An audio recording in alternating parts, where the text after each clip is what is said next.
اللهم صل على محمد وآل محمد.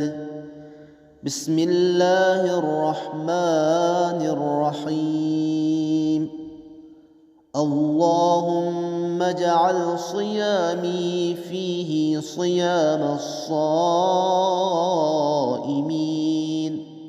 وقيامي فيه قيام القائمين،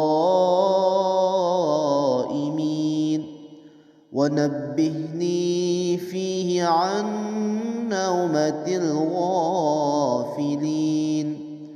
وهب لي جرمي فيه يا إله العالمين، واعف عني يا عافيا عن المجرمين،